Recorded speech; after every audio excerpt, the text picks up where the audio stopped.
Bismillahirrahmanirrahim. Assalamualaikum warahmatullahi wabarakatuh. Waalaikumsalam warahmatullahi wabarakatuh.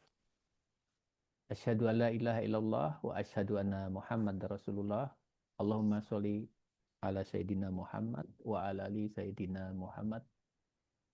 Puji syukur kepada Allah Subhanahu wa taala, kita bisa bertemu kembali sahabat-sahabat EFT ataupun teman-teman yang tidak bisa saya ucapkan ini yang mau bergabung ataupun sudah bergabung, terutama dari komunitas Icon Talks yang kita lakukan 2 minggu sekali. Kita bersama-sama kajian spiritual yang biasanya dibina atau dibimbing oleh Ustadz kita, Ustadz Teddy. Pada malam hari ini kita akan bicara tentang keseimbangan antara pikiran kita, hati kita, dan tingkah laku kita. Dan beliau juga akan mengembangkan apa-apa yang akan dibicarakan pada malam hari ini. Jadi mohon untuk bisa aktif. Kalau nanti biasanya beliau akan senantiasa memberi umpan balik ya. Ya. Jadi supaya pada malam hari ini jauh lebih menarik. Dan kita kira-kira 1 jam ke depan kita memulai. Baik Pak Ustadz, sebelum kita mulai, silakan Pak Ustadz untuk memandu acara pada malam hari ini, sekaligus memberi bimbingan tentang spiritual kepada kami. Silakan Pak Ustadz Teddy. Terima kasih Pak Agus. Suara saya jelas Pak ya? Jelas, clear ya. Oke. Assalamualaikum warahmatullahi wabarakatuh. Waalaikumsalam warahmatullahi wabarakatuh. Mari kita awali dengan sama-sama kita membaca ta'awudz, basmalah, salawat kepada Nabi, kemudian kita baca surat Al-Fatihah. Mari kita mulai. A'udzubillahi minasyaitonirrajim. Bismillahirrahmanirrahim. Allahumma sholli ala Sayyidina Muhammad wa ala ali Sayyidina Muhammad. Bismillahirrahmanirrahim. Alhamdulillahirabbil alamin arrahmanirrahim maliki yaumiddin. Iyyaka na'budu wa iyyaka nasta'in ihdinas siratal mustaqim siratal ladzina an'amta 'alaihim ghairil maghdubi 'alaihim waladdallin. Amin. Asyhadu an la ilaha illallah wahdahu la syarikalah wa asyhadu anna Muhammadan abduhu wa rasuluh. Allahumma shalli ala Sayyidina Muhammad wa ala ali Sayyidina Muhammad. Segala puji dan syukur kita aturkan kehadirat Allah, berkat rahmat dan hidayahnya. Alhamdulillah pada malam hari ini kita masih dapat dipertemukan dalam keadaan sehat walafiat. Tak lupa salawat dan salam kepada junjungan kita Nabi besar Muhammad Sallallahu Alaihi Wasallam beserta keluarga dan pengikutnya hingga akhir zaman. Sebagai rasa syukur kita, mari sama-sama kita ucapkan hamdalah dan salawat kepada Nabi. Alhamdulillahirabbil alamin. Allahumma sholli ala Sayyidina Muhammad wa ala ali Sayyidina Muhammad. Kami juga sampaikan mohon maaf ya Pak Agus dan yang hadir di sini karena ada keterlambatan, kemudian juga mungkin kualitas gambarnya juga kurang jelas karena posisi sedang ada di luar. Insya Allah saya akan coba sampaikan dan insya Allah ini sangat bermanfaat untuk yang hadir di sini. Kenapa sangat bermanfaat? Karena yang tersampaikan pada malam hari ini sudah saya buktikan Pak Agus, sudah saya praktekkan.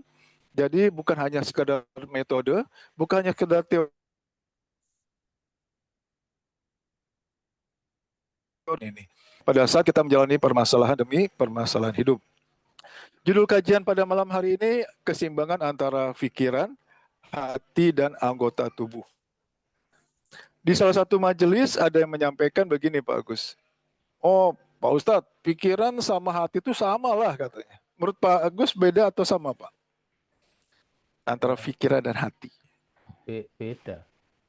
Beda. Contohnya bagaimana? Contohnya? Simpel aja Pak. Contoh sederhananya bagaimana? Kalau pikir apa yang dipikirkan ya misalkan Oke, contoh sederhana, gampang Pak. Sederhana Pak. Yang sudah kita pahami, kita tahu semua. Isra Mi'raj. Isra Mi'raj secara pikiran masuk di akal nggak? Oh, nggak masuk. Mungkin nggak? Dari begitu, dari demikian jauh, tapi hanya dilakukan dalam satu malam, bahkan sampai ke langit yang ketujuh. Secara Ya, akal mungkin nggak itu? Ya. mungkin. Secara hati, kolbu, keyakinan. Oh, hati bisa. Kalau nggak yakin, yang hadir di sini nggak mungkin melakukan yang namanya perintah sholat. Kalau pakai akal, pakai logika, Isra Mi'raj itu hal yang mustahil dilakukan. Berarti kan suatu kebohongan kan kalau secara akal. Kenapa sekarang kita sholat? Kenapa kemudian kita lakukan apa yang Allah perintahkan 5 waktu kewajiban ini? Karena secara hati kita yakin, oh ini benar. Kebenaran yang sangat benar. Oke? Pada saat hati kemudian yakin, pikiran juga mulai ngolah kan? Oh, karena yakin, berarti pikir ya udah, secara logika nggak mungkin, tapi secara keyakinan ini terjadi. Perintah sholat pun kita lakukan. Setuju? Jadi akal dan pikiran itu, akal pikiran dengan hati itu adalah hal yang berbeda. Kenapa? Karena yang namanya akal logika itu kan keterbatasannya banyak Pak ya. Sangat terbatas kemampuan kita untuk berpikir. Sementara hal-hal yang terjadi di luar sana sangat banyak dan banyak sekali hal yang memang nggak terjangkau oleh pikiran kita. Nah untuk itu, supaya semua kita semuanya sepakat. Tentu kita sepakat bahwa perbuatan kita harus baik. Setuju Pak? Apapun yang kita lakukan harus baik. Baik menurut apa? Baik tentu berdasarkan apa yang sudah Rasul contohkan, apa yang sudah Al-Quran sampaikan, baik itu berupa perintah maupun larangan. Setuju? Oke, sekarang. Keinginan. Yang hadir di sini pasti punya keinginan. Contoh apa? Kondisi saat ini aja. Keinginan dari Aisyah untuk pada hari Rabu malam. Oke. Kemudian yang dilakukan apa? Keinginan tadi. Kemudian Aisyah, admin waktu itu kemarin itu Dokter Eda menghubungi saya, Pak Ustadz, apa bisa ngisi kajian di hari Rabu malam? Insya Allah saya bisa. Berarti ada keinginan dari Aisyah diwakili oleh Dokter Enda untuk supaya ada kajian, dan saya pun ada keinginan untuk mengisi kajian pada saat ini. Oke, supaya keinginan terwujud menjadi apa kenyataan, terrealisasi, apa yang perlu dilakukan, Pak? Ayo, Mempersiapkan apa yang diri, perlu dilakukan? Apalagi persiapan, sebelum itu? konfirmasi, kontak. Nah, itu langkahnya. Niat kan, Pak? Ya, Pada saat keinginan, fase sebelum melakukannya perbuatan, kan ada niat dulu. Betul? Niat dulu kan? Awalnya keinginan, kemudian ada niat, niat dibuktikan dengan perbuatan, dengan ikhtiar dan lain-lainnya. Kan gitu. Artinya ini, supaya terwujud ya dalam bentuk suatu perbuatan yang baik, tentu harus diawali dengan niat yang baik kan? Innamal a'malu binniyat. Itu semua jelas. Semua perbuatan kita tergantung niat kita. Oke. Keinginan dari Aisyah untuk ada kajian malam hari ini. Keinginan saya pun, saya akan ngisi kajian pada malam hari ini, insya Allah. Lantas, saya pun berniat. Oh iya, saya siapkan. Niat saya apa? Oh, insya Allah saya akan ngisi. Niat dulu, Pak. Kemudian, mulai melakukan perbuatan. Apa perbuatannya? Walaupun saya di luar, saya coba cari tempat yang memungkinkan. Akhirnya dapat. Apa yang dilakukan oleh Asep? Tentukan host malam hari ini, oh Pak Agus. Oke. Nah, kemudian dari niat tadi terbuktilah bahwa sudah jadi dari keinginan, timbul niat, kemudian dari niat maka terjadilah yang namanya perbuatan. Kita buka ayatnya. Surat 89 ayat 27 sampai 30.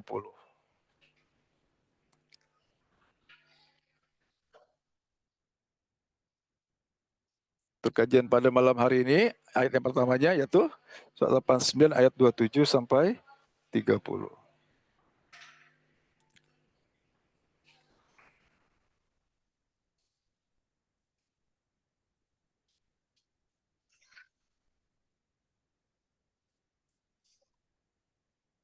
Delapan sembilan dua tujuh sampai 30.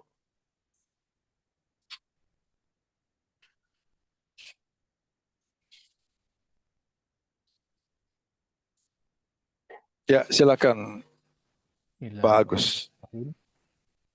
Wahai jiwa yang tenang, kembalilah kepada Tuhanmu dengan hati yang ridho dan diridhoinya.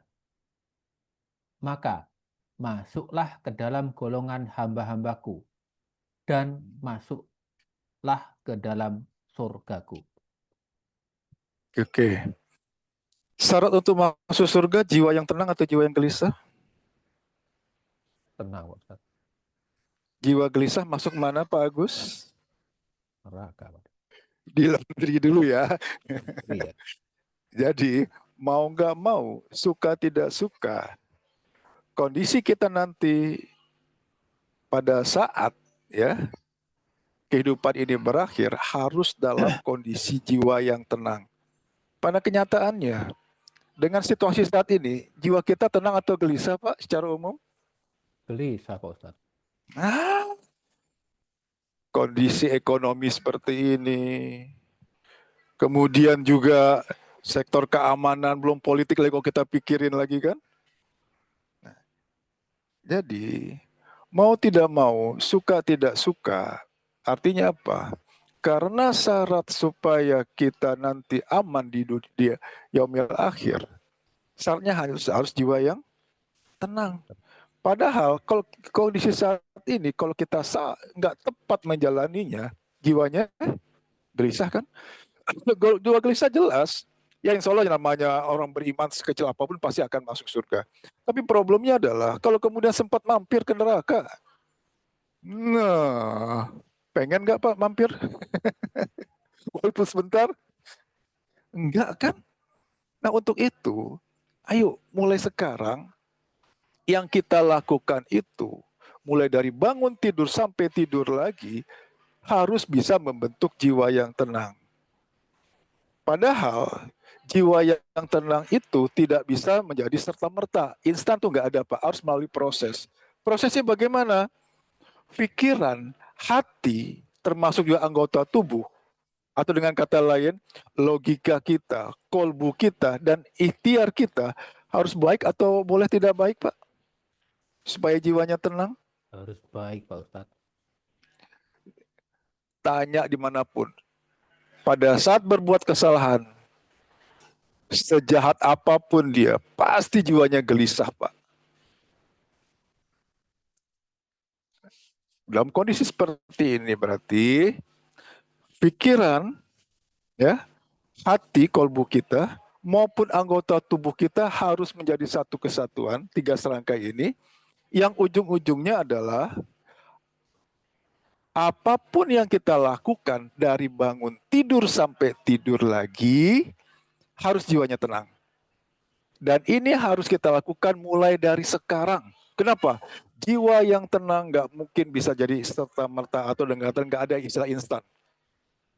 Melalui proses perbuatan yang baik dilakukan secara terus-menerus sehingga menjadi kebiasaan, maka akan membentuk jiwa yang tenang. Ini sebenarnya saya sampaikan di kajian sebelumnya. Perbuatan yang baik tentu harus diawali dengan pola pikir yang baik, kolbu yang baik, atau hati yang baik, dan kemudian bentuk perbuatannya pun harus baik. Setuju nggak, Pak? Setuju, Kalau Pak. kira-kira nggak sinkron, contoh paling sederhana aja. Kita diperintahkan sholat 5 waktu, tepat waktu atau boleh nunda-nunda, Pak Agus? Harus tepat, Pak Ustadz. Tepat waktu. Ayatnya jelas ya, Al-Ma'un ayat 45. Celakalah orang yang sholat, yaitu orang yang lalai terhadap sholatnya. Kita ambil satu contoh ini aja. Oke. Kolbu kita tahu, kenapa? Sholat harus tepat waktu. Keyakinan kita tahu, sholat nggak boleh nunda-nunda. Ayat ini menjelaskan sholat tapi dia celaka loh. Orang nggak sholat celaka wajar, tapi ayat justru menegaskan, maka celakalah orang yang sholat, yaitu orang yang lalai terhadap sholatnya. Lalai itu yang pertama adalah dia menunda-nunda sholat. Oke, kita lihat. Apa yang terjadi sekiranya nggak sinkron dengan 3 serangkai ini? Secara akal, tanggung, sebentar lagi sampai rumah kok masih keburu sholat asar. Secara akal. Kalau kemudian yang mendominasi akal, kira-kira kita sholatnya, padahal bawa kendaraan memungkinkan untuk mampir, ya, ada rest area.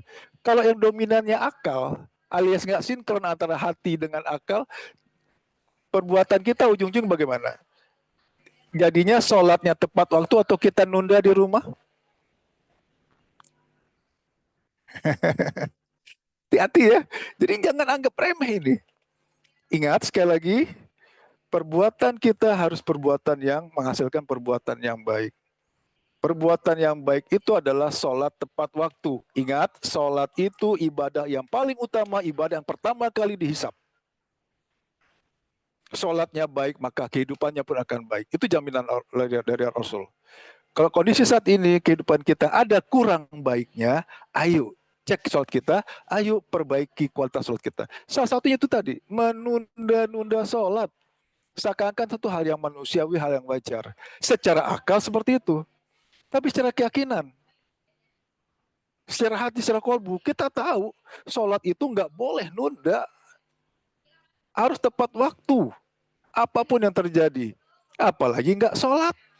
Nggak bisa berdiri, duduk, nggak bisa duduk berbaring. Nggak bisa berbaring dengan isyarat. Jadi tidak ada alasan untuk tidak sholat dan tidak ada alasan untuk menunda. Saya ingatkan diri saya sendiri dan juga hadir di sini, ayo. Mulai sekarang, perbaiki kualitas sholat kita. Tingkatkan kualitas sholat kita. Kualitas loh ya. Kita belum bicara kuantitas di sini. Kualitas sholat. Ayo evaluasi sholat masing-masing. Apakah sudah 5 waktu? Alhamdulillah kalau sudah. Sekiranya belum, jangan ada sampai bolong. Itu saya sampaikan tadi. Alhamdulillah sudah 5 waktu. Apakah masih tunda-tunda? Mulai sekarang tidak ada alasan lagi untuk menunda-nunda sholat. Alhamdulillah sudah nggak nunda sholat. Berikutnya, apakah pikiran masih jalan-jalan? Ayo fokus. Bagaimana caranya? Buka lagi link YouTube saya yang ada di ini, Zoom yang ada di ASEP. Ada pelajaran bagaimana sholat menuju khusyuk. Kan gitu ya Pak Agus ya? Silakan dibuka. Step-stepnya seperti itu. Itulah harus ada sinkronisasi antara akal, pikiran, dan anggota tubuh. Secara akal, aduh sakit nih. Misalkan sedang kondisi sakit, akal bilang, udahlah sakit kok, nggak apa-apa. Begitu akal seperti itu, iblis setan masuk. Ujung-ujungnya apa? Nggak sholat. Ujung-ujungnya apa? Nunda-nunda sholat. Ini baru satu sisi loh. Hanya masalah sholat. Bukan hanya ya, baru kita sentuh masalah sholat. Inilah pentingnya harus sinkron antara pikiran, hati, dan anggota tubuh. kondisi sakit. Ini saya cerita Pak, kejadian bulan lalu sempat kita cancel ya kajian yang sudah saya setujui. Saya proof, saya oke. Ternyata bulan lalu itu istri saya terkena DB, demam berdarah. Oke. Awalnya trombositnya kita pikir masih cukup normal, 150 itu batas bawah. Begitu kita cek ulang lagi di salah satu rumah sakit, drop tinggal 80. Cek lagi tinggal 15. Cek lagi tinggal 14. Kalau turun lagi dan turun lagi, mau nggak mau harus transfusi darah. Permasalahannya adalah golongan darah istri saya AB. AB itu termasuk darah yang langka. Masalah saya lupa AB yang plus atau minus. Pokoknya langka lah.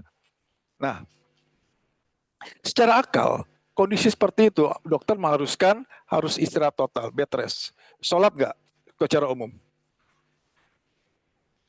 Ya, Tetap sholat nggak biasanya? harusnya sholat. Biasanya lewat bablas, toh sakit. Saya ingat apa yang disampaikan oleh guru kami Pak Antono, kemudian saya betul-betul praktekkan, kami jaga sholatnya.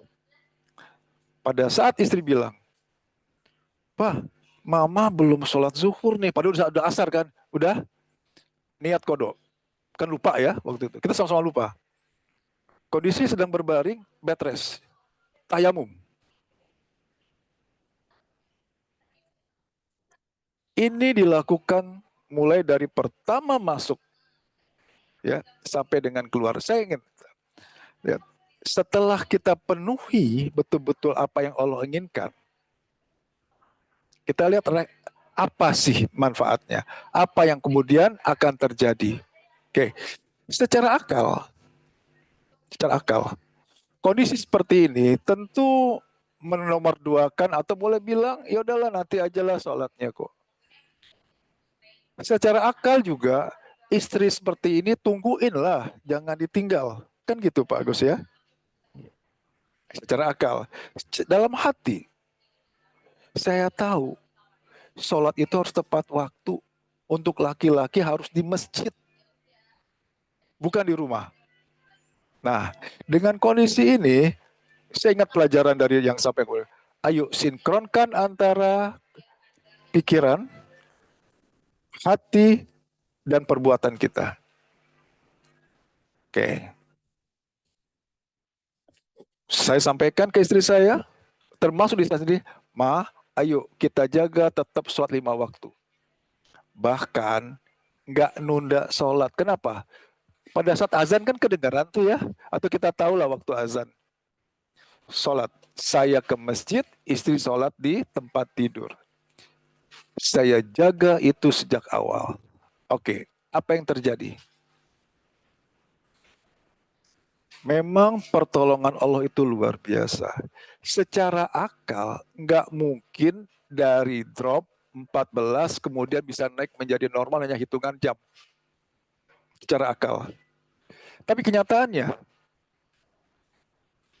pada saat saya betul-betul jaga sholat saya, baik saya maupun istri yang saya itu sedang terdampak DB dengan kondisi yang betul-betul dropnya sampai 14 Pak. Itu hanya tinggal berapa persen itu kan? Di bawah, ambang bawahnya itu 150 kalau HB, itu ambang bawah. Istri saya sampai titik 14, berarti udah parah banget. Tapi pada saat kami jaga sholat, apa yang terjadi? Tiba-tiba, ingat, Islam tidak mengenal istilah kebetulan. Karyawan baru di kantor anak saya membawa herbal dari China. 3 botol. Saya nggak acuhkan ini. Herbal ya udahlah nanti. Kenapa? Minum aja susah, apalagi makan herbal yang aneh-aneh rasanya gitu kan. Enggak, selang berapa jam kemudian, kawan istri saya datang membawa dengan tipe yang sama, jenis yang sama, dengan jumlah botol yang lebih banyak. Ini petunjuk nih. Saya yakin ini petunjuk Allah, ini solusi untuk supaya membaik. diminumkanlah baru satu botol, kemudian kan kalau DB ini rutin dicek ya Pak Agus ya, jadi sehari itu 3 kali diambil darah. Ya. Apa yang terjadi? Trombositnya naik dari 14 menjadi 80. Masya Allah. Malam minum lagi satu lagi, apa yang terjadi? Naik menjadi 160. Besoknya dokter datang kaget kan, ya udahlah sore ini boleh pulang. Tuh, Masya Allah. dokter kayak geleng-geleng kan ya. Cuma dia lihat, oh ada botol. Mungkin dokter itu tahu, tapi yang namanya Indonesia kan nggak rekomend ya, artinya nggak mengharuskan. Coba,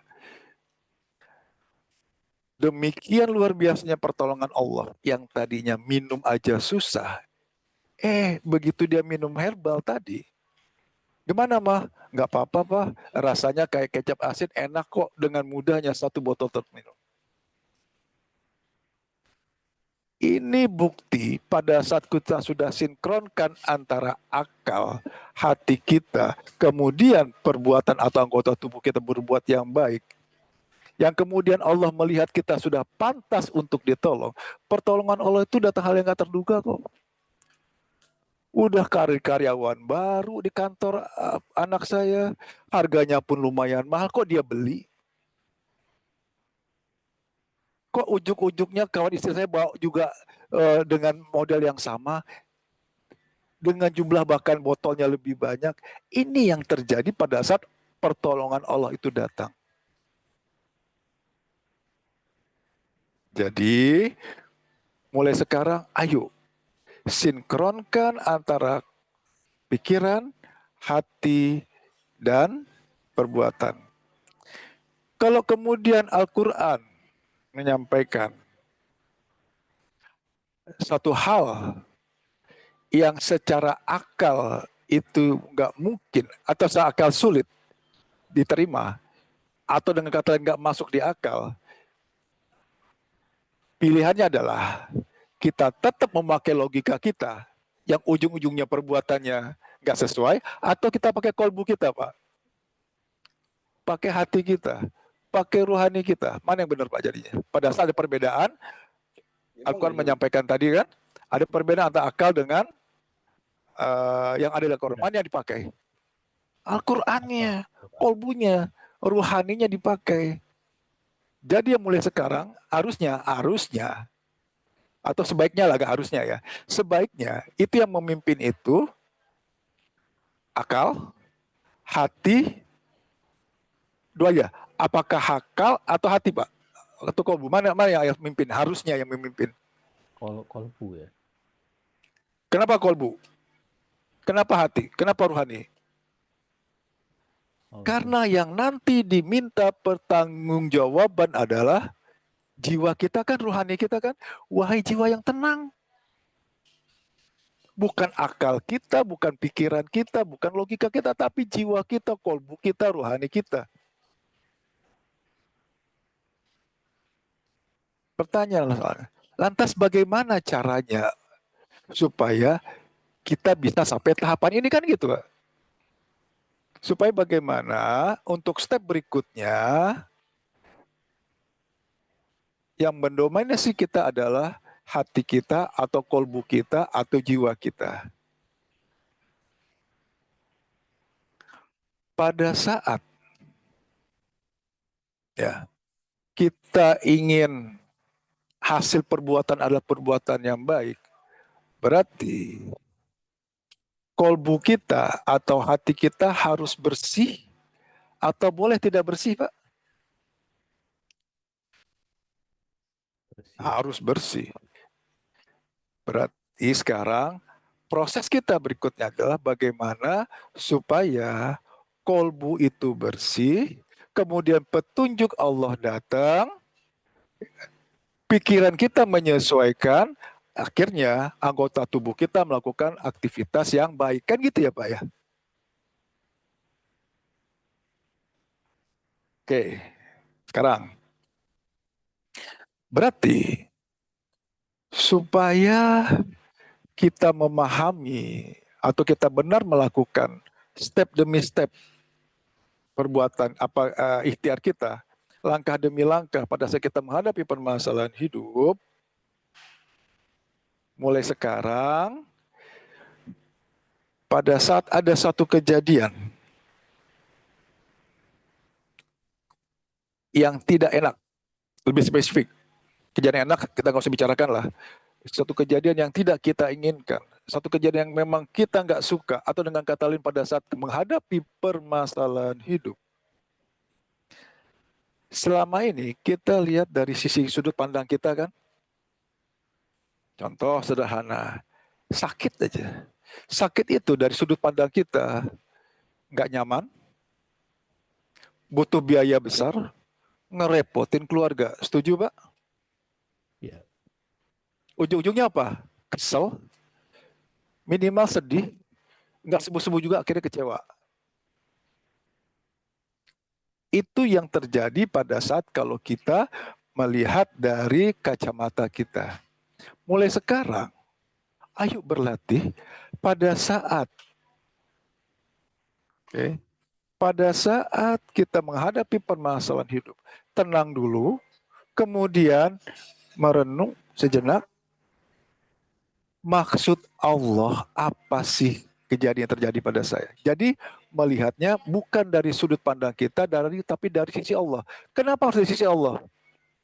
Surat Yasin ayat terakhir.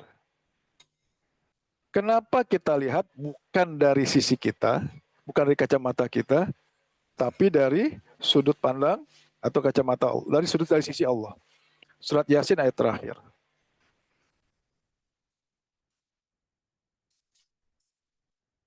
Surat 36 ayat 83.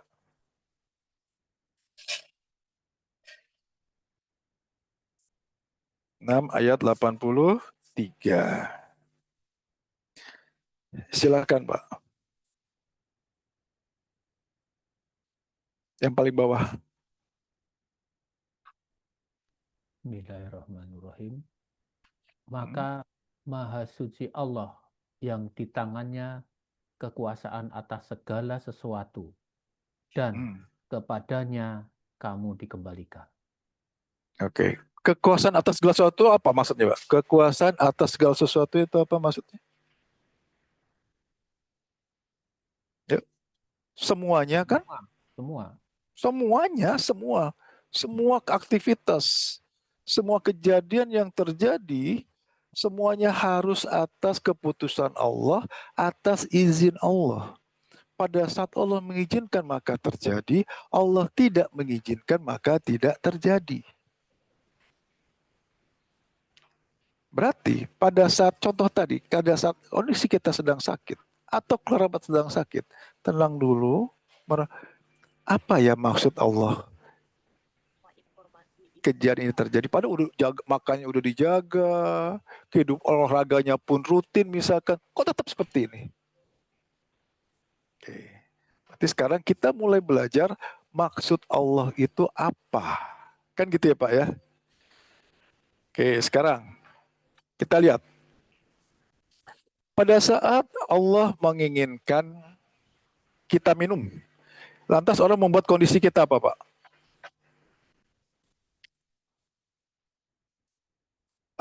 Allah hadirkan rasa apa? Ya Pak Ustadz. Rasa haus kan? Ya, haus. Oke, saya ulang. Pada saat Allah menginginkan kita minum, lantas Allah menghadirkan rasa apa ke kita? Kondisi apa ke kita? Haus. Haus kan? Masalah kita apa? Haus saat itu kan? Masalah saya kehausan. Haus. Kenapa? Rasa itu datang dari siapa? Kita atau datang dari Allah? Rasa loh. Datang dari Allah kan? Allah. Emang kita saya mau haus nggak ada kan? Saya mau lapar nggak ada kan? Berarti rasa haus itu datang dari Allah. Allah menghadirkan rasa haus. Lantas pada saat kemudian ada rasa haus, yang kita lakukan apa? Cari air. Cari air, minum. Masalah selesai kan? Allah ingin kita makan. Allah hadirkan rasa apa? Lapar. Kemudian kita penuhi tadi keinginan Allah, kita makan, masalah selesai nggak? Selesai, masalah laparnya selesai kan? Nah, oke, kita lihat sekarang. Pada saat Allah menghadirkan kondisi sakit, maksud Allah itu apa? Keinginan Allah itu apa? Pada saat Allah mengkondisikan utang kita nggak lunas-lunas. Pada saat Allah membuat kondisi saat ini hubungan keluarga nggak baik, anak makin nakal misalkan, mertua makin cerewet misalkan. Maksud Allah itu apa? Pertolongan hanya sama Allah. Oke, kita buka ayatnya dulu ya. Kenapa harus minta pertolongan sama Allah? Kita buka ayatnya. Nah, surat 10, 107. Kita lihat dulu sekarang ayatnya. 10, 107. Kenapa kita harus tahu apa maksudnya Allah? Supaya, kayak tadi kan, maksud Allah supaya kita minum, dihadirkan rasa haus, karena rasa haus kita cari minum, masalah selesai. Allah ingin kita makan, hadirkan rasa lapar, kita makan, masalah selesai. Allah hadirkan permasalahan demi permasalahan hidup. Maksud Allah itu apa? Surat 10, 107.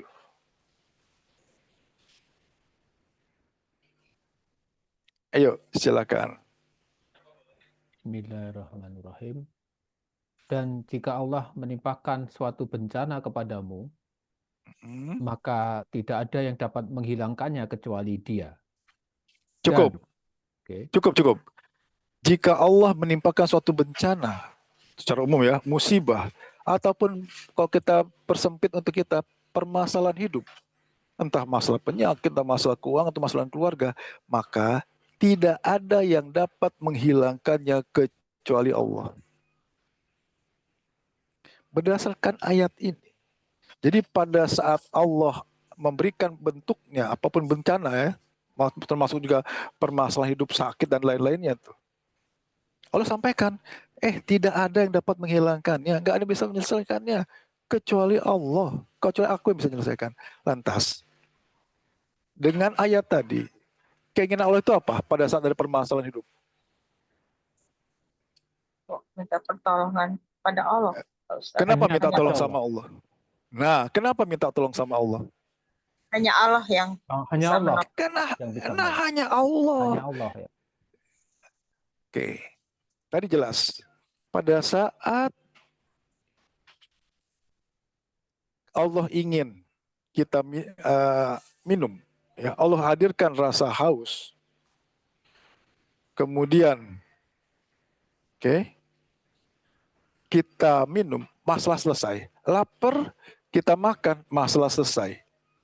Kemudian, secara umum, apapun permasalahannya, Allah sampaikan tadi, ayo, hanya aku loh bisa menolong. Artinya apa? Kalau kemudian kita minta tolong sama Allah, selesai gak masalah jadinya? selesai. Ya, Selesai. Selama ini, pada saat ada permasalahan hidup, pernah nggak kita lihat, saya harus minta tolong dulu sama Allah? Atau langsung ujuk-ujuknya ikhtiar? Ini problem kita saat ini. Kenapa? Karena kita melihat dari sudut pandang kita. Sudut pandang kita apa? Sakit ya langsung ke dokter. Cari obat, cari herbal. Punya masalah keuangan ya usahalah dagang dan lain-lainnya. Anak bermasalah, bawa psikiater. Betul, tapi itu bukan langkah awal. Langkah awalnya adalah awali dengan saya harus minta tolong dulu sama Allah. Kenapa harus minta tolong dulu sama Allah? Karena Allah sampaikan, hanya Allah yang bisa menghilangkan, hanya Allah yang bisa bikin sembuh, hanya Allah yang bisa menyelesaikan permasalahan kita. Jadi misalkan, ayo berlatih maksud Allah itu apa? Tenang dulu, jangan terjebak permasalahannya, jangan buru-buru ingin cepat masalah itu selesai, tapi tenang dulu, ingat dulu, ini terjadi atas izin Allah, apapun kejadiannya. Allah sampaikan, hanya aku loh yang bisa yang menghilangkan, hanya aku yang bisa bikin sembuh. Berarti keinginan Allah itu apa? Minta tolong sama Allah. Supaya Allah menolong.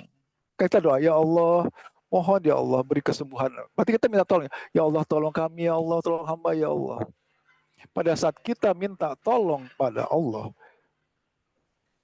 berarti dalam kondisi tersebut, dalam situasi tersebut kita harus pantas ditolong Allah. Supaya kita pantas ditolong Allah, berarti juga poin berikutnya adalah kita penuhi dong syarat Allah menolong. Buat diri kita pantas, bagaimana pantas caranya orang menolong? Supaya pantas menolong, ya penuhi syarat Allah menolong. Apa supaya Allah menolong, syaratnya apa? Al-Baqarah 153 atau Al-Baqarah ayat 45. Dengan sabar dan sholat. Nah, oke, kita lihat sekarang Al-Baqarah 153.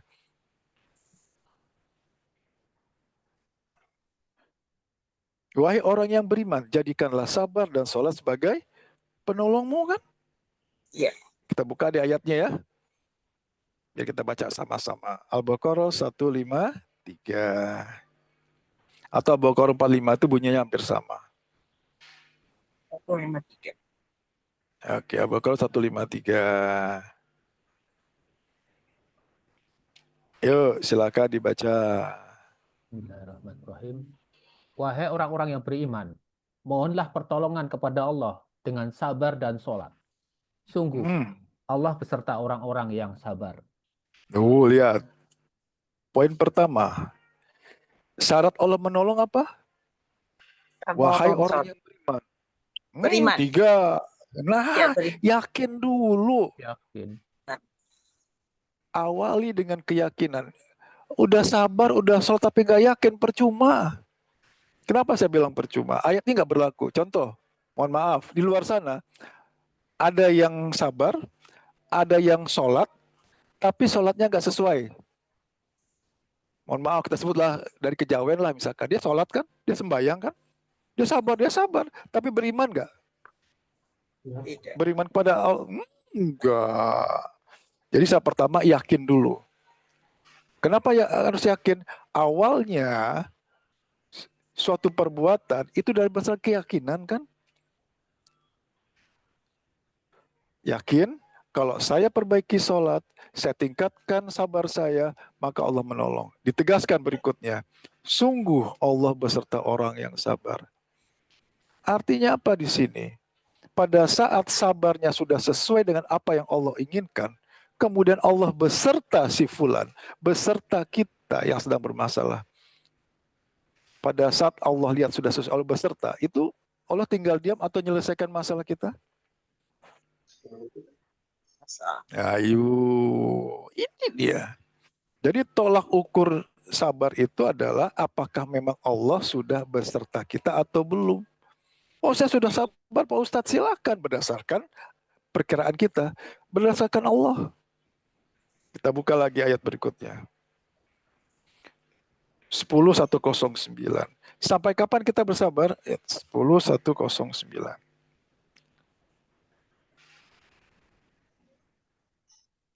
Yang paling bawah. Bismillahirrahmanirrahim.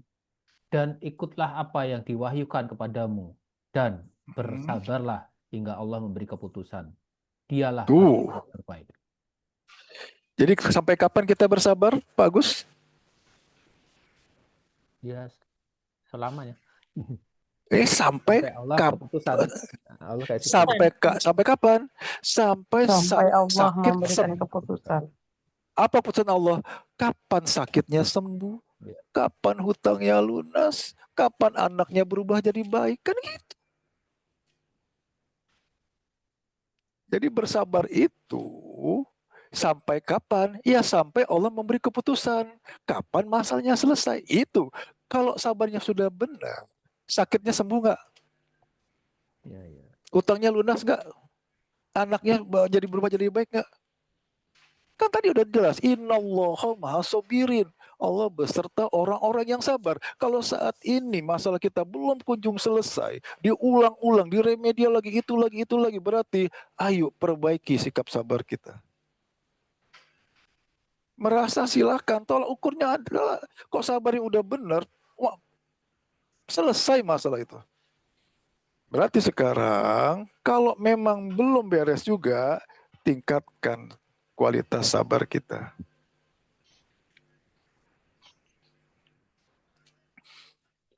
Sabar itu apa? Menerima. Saya terima ya Allah. Nah, pada saat menerima, di sini perlu lagi kajian awal kita tadi. Sinkronkan antara pikiran, hati, dan anggota tubuh. Sinkronkan antara akal kita, logika kita, hati kolbu kita, rohani kita, dengan aktivitas kita. Kalau ini nggak sinkron, ini yang terjadi. Nggak akan beres, percayalah. Sabarnya nggak akan benar. Sulit untuk sabar. Kenapa? Kalau akalnya nggak sinkron. Dengan hatinya, otomatis perbuatannya pun jadi nggak beres kan? Yuk, kita ulangi lagi. Supaya mudah menerima kejadian yang nggak enak, bagaimana caranya? Sakit gak sembuh-sembuh, utang gak lunas-lunas, anak masih aja makin lama makin nakal, keluarga makin lama gak beres, apa yang lakukan? Supaya mudah menerima. Masih ingat Pak Gus? Masih ingat? Bagaimana caranya? Dimaki-maki orang, difitnah orang, misalkan Terima. gitu kan. Bisa mudah dengan terima? Satu. Semua kejadian atas izin Allah. Nah, apapun kejadian yang terjadi pasti atas izin Allah. Izin dulu kah atau kejadian dulu? Mana yang lebih duluan? Izin atau kejadian? Izin dulu. Allah mengizinkan maka terjadi, Allah tidak mengizinkan maka tidak terjadi, kan gitu? Berarti harus dilihat apa? Izin atau kejadiannya? Izin dulu. Izin. Kalau selama ini kita lihat kejadiannya, sulit untuk menerima. Orang saya benar kok difitnah. Lihat kejadian anak nakal, sulit menerima. Lihat kejadian sakitnya, sulit menerima. Tapi kita geser sekarang. Ini terjadi atas izin Allah. Semua atas kewenangan Allah. Pada saat Allah mengizinkan itu terjadi, Allah itu Maha Pengasih, Maha Penyayang. Bahkan Allah tegaskan, surat 440, Allah nggak akan menzolimi sekecil apapun, nggak akan bikin kita susah sekecil apapun. Itu janji Allah seperti itu ya. Allah Maha Pengasih, Maha Penyayang. Surat 440, Allah nggak akan menzolimi sekecil apapun, nggak akan bikin susah sekecil apapun. Berarti pada saat ada kejadian demi kejadian, permasalahan demi permasalahan, karena sudah janji Allah seperti, kita terima apa kita tolak? Terima. Terima. Terima. Kenapa terima? Secara akal sulit terima. Secara keyakinan, oh ini sudah atas izin Allah. Izin Allah itu pasti sempurna dan nggak ngawur. Terukur. Pakai itu. Jadi geser. Jangan lagi lihat kejadiannya, jangan lihat orangnya, jangan lihat sakitnya, tapi lihat izin Allahnya. Itu yang pertama. Yang kedua, masalah itu sudah terjadi atau belum terjadi? Sakit, utang, sesuatu yang sudah terjadi bisa ditolak? Tidak. Nggak mau, suka nggak suka, ini sudah terjadi. Karena sudah terjadi, iya mau nggak mau kita terus terima. Walaupun secara akal nggak enak, menyebalkan, nggak nyaman. Tapi karena ini sudah terjadi, saya terima ya Allah. Walaupun akal menolak. Itu dia. Inilah kenapa harus sinkron antara pikiran, hati, dan anggota tubuh atau perbuatan.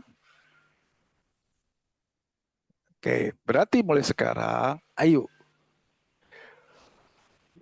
Agar semua gerakan kita menghasilkan sesuatu yang baik, artinya apa di sini?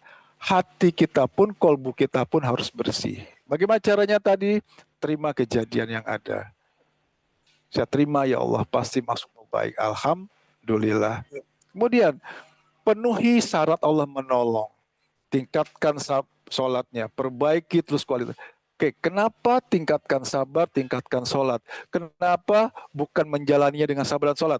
Yuk, kenapa bahasa saya tingkatkan sabar, tingkatkan sholat? Bukan menjalani dengan sabar dan sholat. Toh selama ini udah sabar kan? Udah sholat kan? Tapi yang Allah inginkan apa? Tingkatkan. Tingkatkan sabarnya, tingkatkan sholatnya. Tingkatkan kualitas sholatnya, tingkatkan juga kualitas sabarnya. Itu aja kok. Pada saat kita sudah mulai meningkatkan sabar sholat, kita terima kondisi yang ada. Kita lihat sekarang, apa yang terjadi. Surat 8 ayat 17. Ini yang unik nih.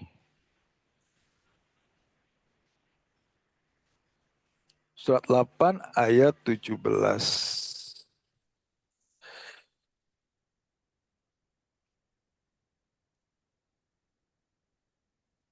8 ayat 17.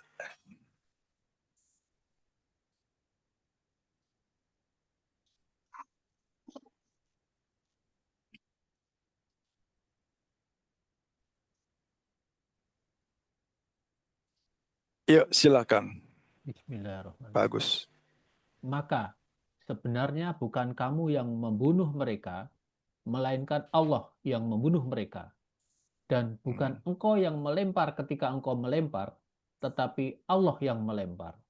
Allah berbuat demikian untuk membinasakan mereka dan untuk memberi kemenangan kepada orang-orang mukmin dengan kemenangan yang baik. Sungguh, Allah Maha mendengar, Maha mengetahui. Sadaqallah. Oke. Jadi itu perbuatan kita atau perbuatan Allah jadinya? Allah.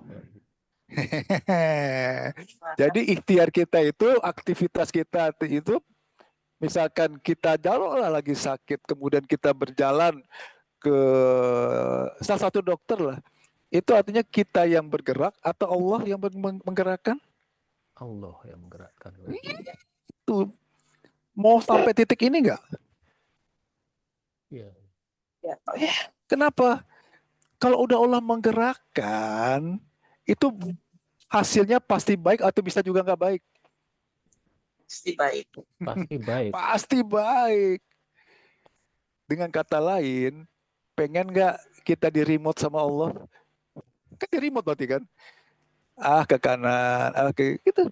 Kita pun melangkah sebenarnya bukan kamu yang melangkah itu. Allah kok. Bukan kamu yang melempar, Allah yang melempar. Bisa seperti ini, syaratnya adalah kolbunya harus bersih. Kolbu harus bersih itu saat pertama, egonya kita turunkan ego kita. Apa salah satu ego kita? Ini masalahnya kecil, saya bisa kok menyelesaikan. Gitu aja kok nggak bisa. Oh, ini tanggung jawab saya yang harus menyelesaikan. Padahal, cari di Al-Quran. Tidak ada satupun ayat yang memberitakan, fulan, manusia selesaikan masalahmu. Enggak. Apa perintah Allah? Bersabarlah hingga Allah memberi keputusan. Kenapa? Karena Allah sudah statementnya adalah apapun permasalahan, tadi jelaskan 1107.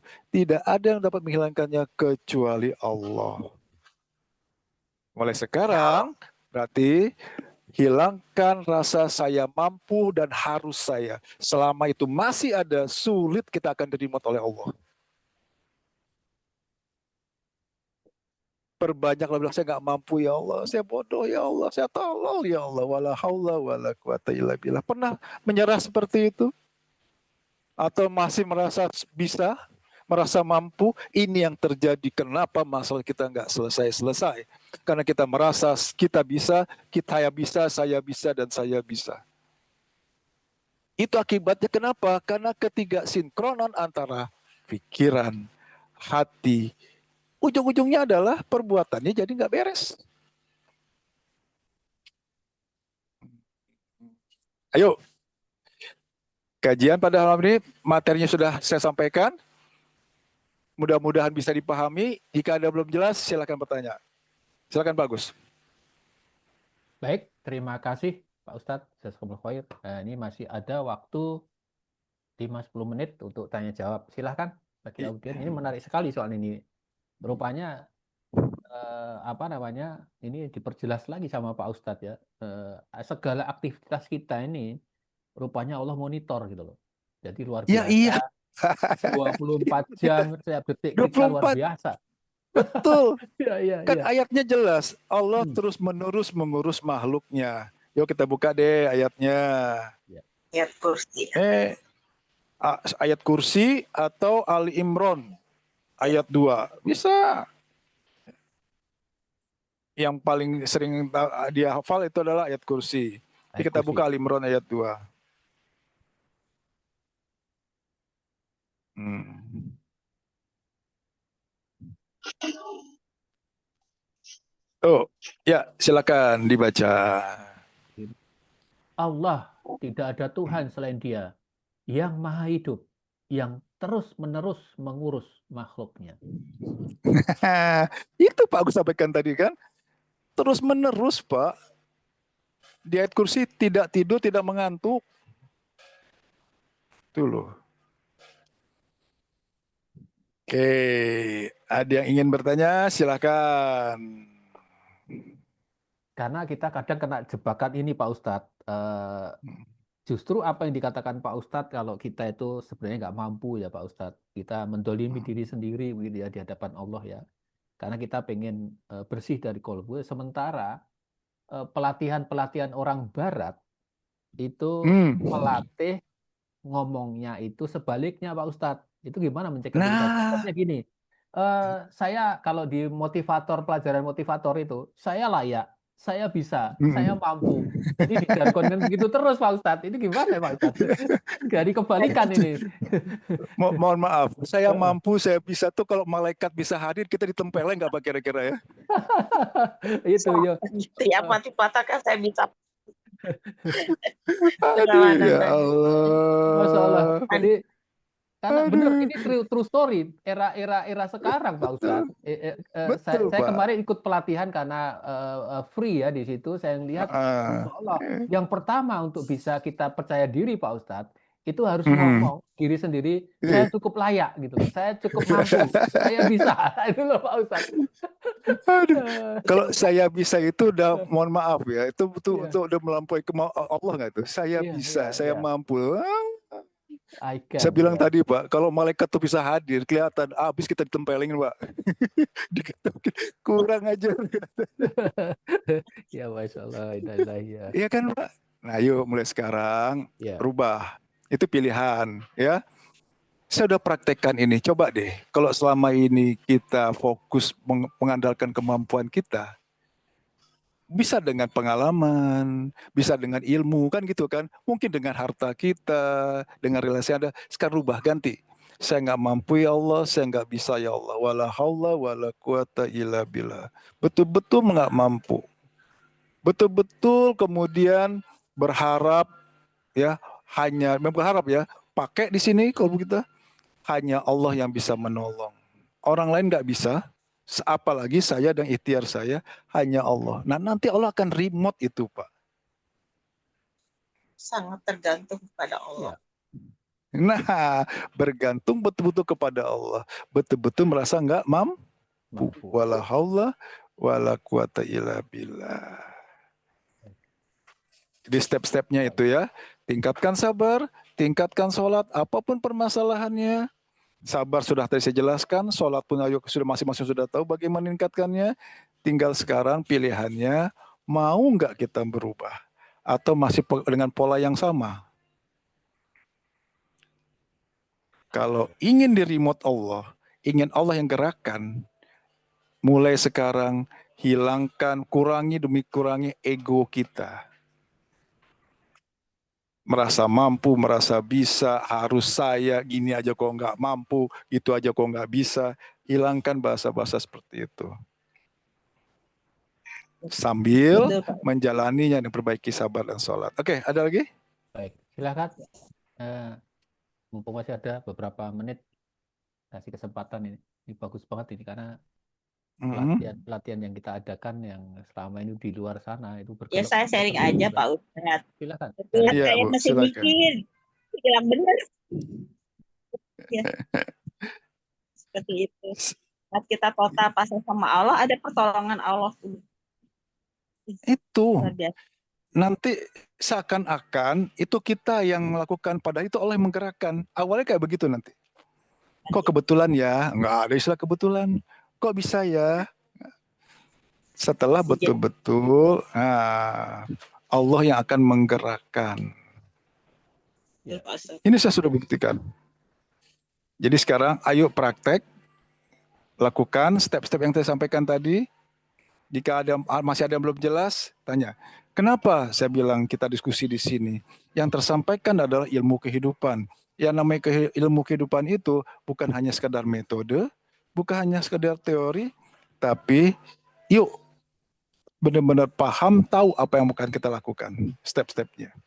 Begitu? Baik. Jelas ya? Jelas. Makasih. Oke, kalau yang enggak ada yang bertanya, kita tutup Pak. Bagus. Baik. Silakan, Ustaz. Ya, kita tutup ya. Mari kita berdoa. Kondisi saat ini mungkin ada saudara kita yang kurang sehat, ada kemudian kerabat kita yang mungkin sedang mumet dengan permasalahannya.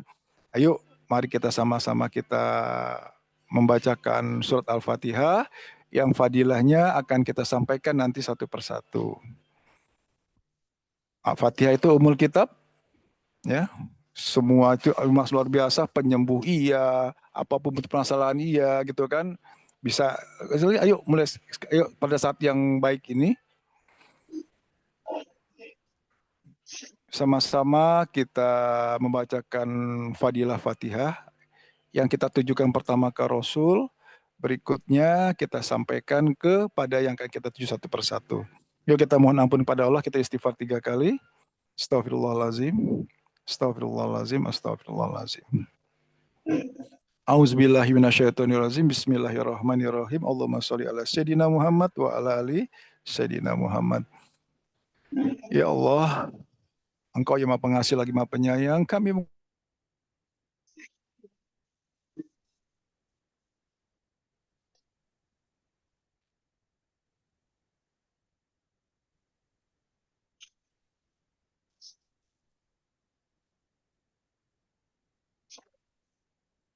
alamin ar-rahmanir-rahim maliki yaumiddin. Iyyaka na'budu wa iyyaka nasta'in. Ihdinas siratal mustaqim. Siratal ladzina an'amta 'alaihim ghairil maghdubi 'alaihim. Ya Allah, yang Maha Pengasih lagi Maha Penyayang, kami mengucapkan surat Al-Fatihah, mohon ya Allah, fadilahnya disampaikan kepada guru kami, Bapak Antono Basuki bin Parihartono beserta keluarganya, dan guru-guru kami yang lainnya, termasuk Bapak Iskandar, dan lain-lainnya, Bapak Edi Iskandar dan keluarganya, dan juga guru-guru kami yang lainnya. Juga mohon ya Allah, fadilah Al-Fatihah ini Engkau sampaikan kepada kedua orang tua kami, kedua mertua kami, kepada seluruh anggota keluarga kami, putra-putri kami, istri atau suami kami, dan kami sendiri yang hadir pada malam hari ini. Al-Fatihah. A'udzubillahi minasyaitonirrajim. Bismillahirrahmanirrahim. Alhamdulillahirabbil alamin. Arrahmanirrahim. Maliki yaumiddin. Iyyaka na'budu wa iyyaka nasta'in. Ihdinas siratal mustaqim. Siratal ladzina an'amta 'alaihim ghairil maghdubi 'alaihim waladdallin. Amin, amin ya robbal alamin. Baik, sekiranya yang tadi sampaikan ada yang menyinggung perasaan dengan diwakili oleh Pak Agus, saya dimaafkan Pak Agus. Bukan, Pak. Terima kasih Pak Ustaz. Terima kasih. Yang benar datang dari Allah, sekarang yang salah dari saya. Mari kita tutup dengan baca hamdalah. Alhamdulillahirabbil alamin. Doa kafaratul majlis. Subhanallah wa bihamdika asyhadu an la ilaha illa anta astaghfiruka wa atubu ilaik. Assalamualaikum warahmatullahi wabarakatuh. Waalaikumsalam warahmatullahi wabarakatuh. Terima kasih Pak Ustadz. Jazakumullah khair. Mudah-mudahan Pak Ustadz dan keluarga juga sehat walafiat senantiasa bisa dikasih kemudahan sama Allah Subhanahu wa taala. Ya, amal jariah ini luar biasa. Terima kasih Bapak Ibu sekalian atas kehadiran di Icon Talk hari Rebuan ini. bersama Ustadz Teddy. Sampai jumpa di lain waktu. Assalamualaikum warahmatullahi wabarakatuh. Waalaikumsalam warahmatullahi wabarakatuh. Sampai jumpa.